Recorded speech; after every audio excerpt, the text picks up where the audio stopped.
Welcome to my podcast.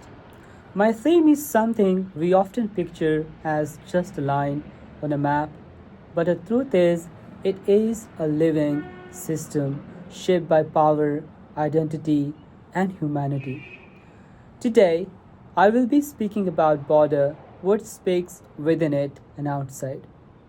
Borders doesn't just divide land, it divides stories and people. It shapes who belongs, who is excluded, and whose lives are allowed to flourish or collapse. I chose this topic because when we talk about borders, the conversation usually stops at fences, passports, and checkpoints. By focusing on the line hides a deeper story. The story is an idea as much as a place. This shapes who gets the protection, who gets the opportunity, and who is forced into silence. Inside the border, we see narratives of nationhood, security, identity. Outside, we encounter narratives of displacement, hope, fear, and defiance. Today, my goal is to cover these hidden layers from media and art to state policy and environmental crisis to the social hierarchies that follow migrants long after they cross. Because we only focus on the line, we miss the human experience. We miss the suffering within the borders mechanisms, in a detention center, in a system of legal limbo.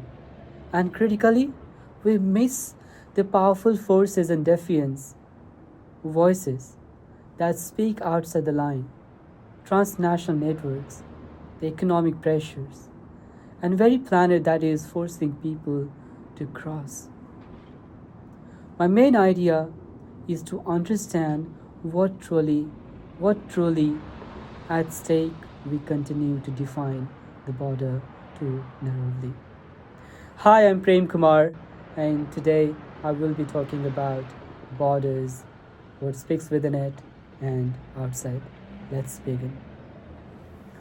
The physical wall also fragments the social and environmental continuity of the border region itself, showing that the border harms those within the border region as well as those trying to cross.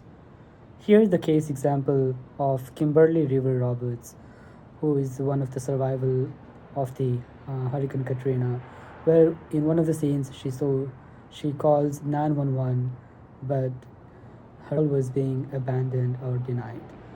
The authorities did not extend their support, and her family has to seek refuge in one of the friend's family or looking for shelters for almost a year.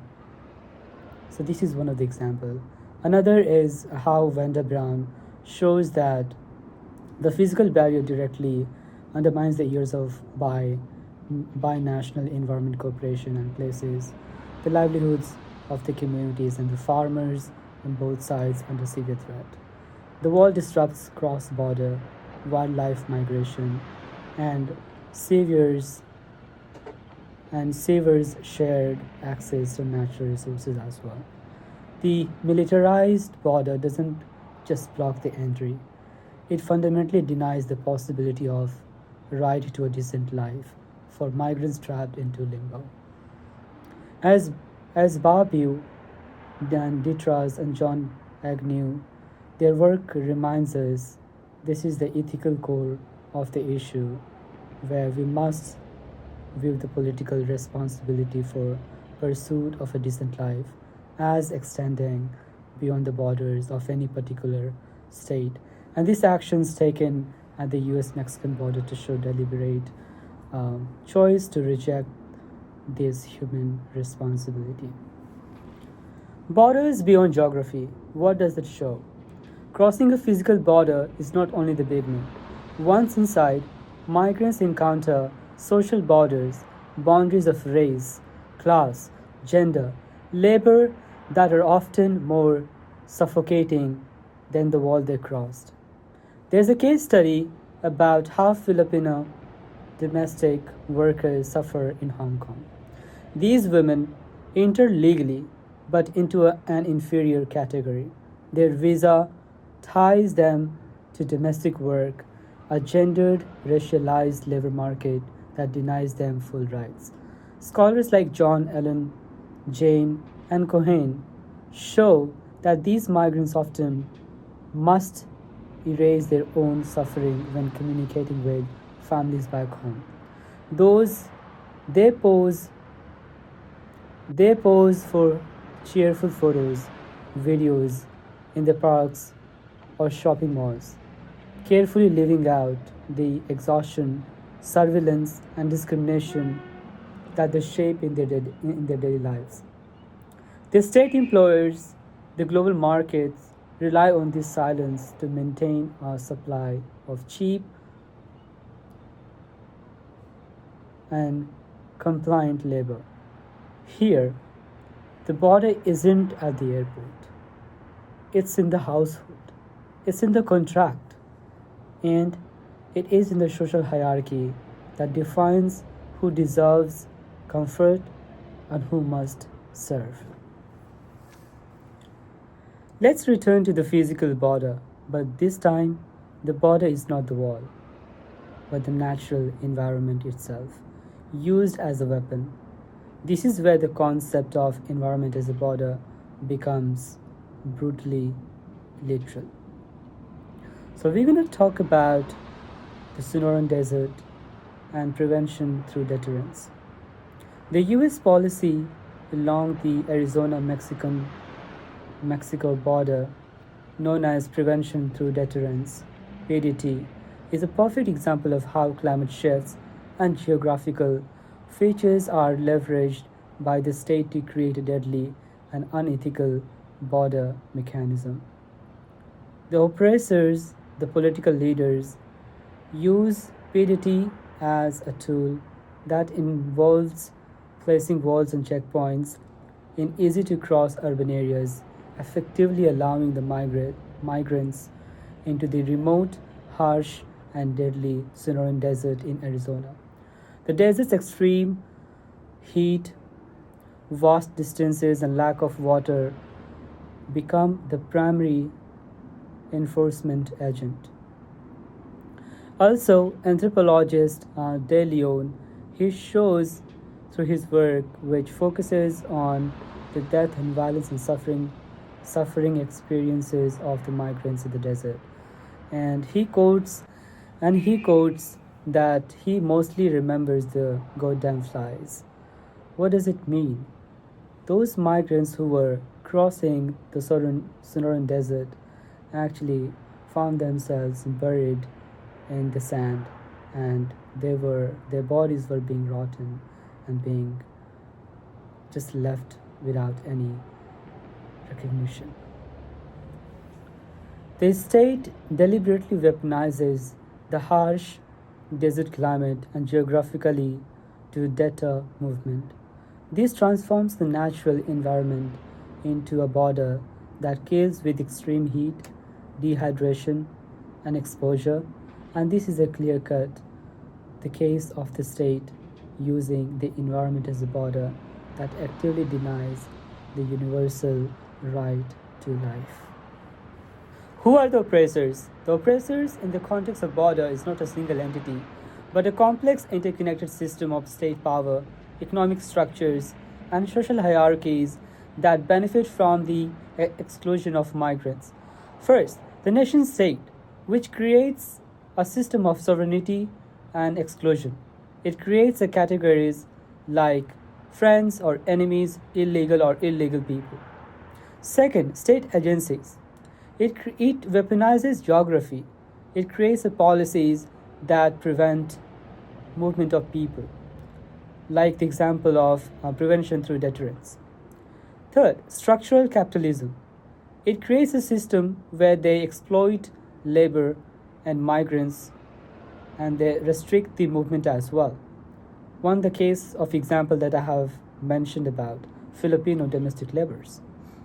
Fourth is the environment itself. Environment is weaponized by the state. The desert, the toxic zones become its border enforcers, making the migrants struggle appear as a natural event rather than a policy theme. And this creates a kind of a system of slow violence where migrants go through and end up dying or suffering for a longer time. How do oppressors silence migrants' voices?